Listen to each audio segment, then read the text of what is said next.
Hi friends, welcome back. We've talked about how important marketing is for business, brand, and basically company success. Really, but how do you start? Starting any project can be difficult, right? But a complex thing like a marketing plan can be overwhelming. So the way to do it is to start with market landscaping. Basically, just like any landscape, this is like drawing out a picture, right? Draw out a picture of what your overall market looks like.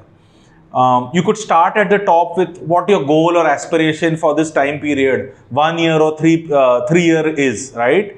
To become number one in the segment, to grow market share by this amount of time, number of customers, etc. We look at an example. Then start filling in various aspects of the business. Where you'd like to be in the next 1 year, where you like to be about 3 years hence. Don't go too far. 5 to 7 years generally is too much for me. 1 year, 18 months is what you should have a good idea about. 3 years down, you should have some sort of fairly clear vision of where you want to be. You do need a slightly larger time period kind of a goal to aspire towards.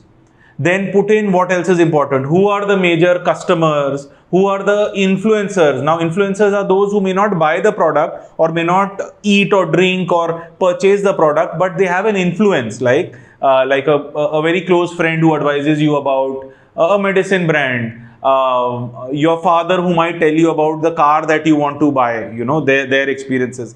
So put in the influencers, put in various things like which are the important channels for you. E-commerce, put in whatever data you have, it might be a new channel that you want to start. Direct marketing, you'd like to put in another sales force, so put that there. Competition, put in who your competition is within the category and also slightly other categories which compete with you. Right, so fill this up. Don't be too specific on very accurate data. Whatever data you have, you put in. Otherwise, just fill in with what you think are the likely figures, and then you can revisit that. So at the end of this, pretty much, one pager, that's what a drawing is, right? A two-dimensional representation of what the various facets of the business are. Put it down there. Let it be quick. Don't put in too much time here. You can always and you should come back to this landscaping slide later, right? So this is what it could really look like. If you have an energy drink which has a differentiator of having certain elements which help in immunity, right? So energy booster plus immunity differentiator. This is what a marketing landscape could look like. Overall, what's the aspiration if you want to gain certain market share within your category, outside your category? Who are the major players? What are the channels where it sells? Right? So this is how it could actually look like, and this is an example that we thought I'd put forward, and then we could move on from here. Now, after having drawn the overall market landscape, here is an short but important exercise that I always do during my brand planning.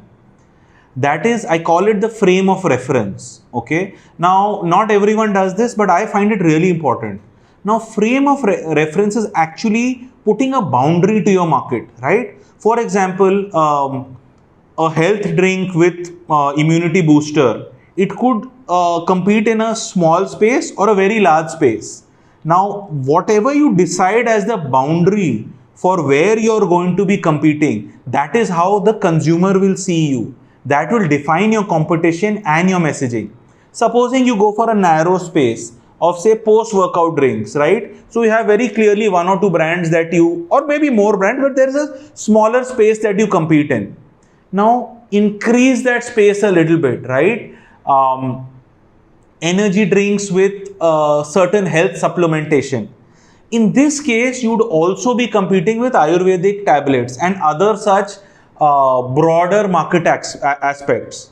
You could also go totally big, like health boosters. Now here you'd be competing with not just what we've talked about earlier, but also say the homemade kada, right? Or certain treatments which are meant just for boosting health, more medicinal in nature, right? So now you opened up the field considerably.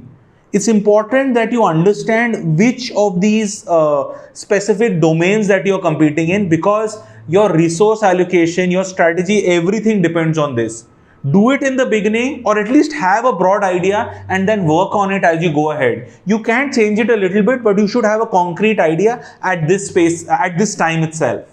Friends, it's important to know, once we do these two exercises, right, creating a market landscape, figuring out or being very clear about our frame of reference, how can we actually use it more specifically?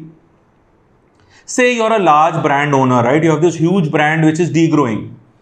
The frame of reference, of course, marketing landscaping is a must, but frame of reference will tell you, say you're the market leader as well. Do you need to start expanding the category and working more towards those aspects? It could also be that no, you have lost your current small category, your smaller frame of reference that you are working in. So you need to go deeper into a smaller segment. You spread yourself too wide, right? So clearly the frame of reference is important for you to understand where you are competing. Do you need to enlarge in it and create a larger category, or do you need to go sharper? And we talk more about this when we discuss positioning. For a marketing learner, look at how the way you size the market has an impact on various other parameters of your plan, right?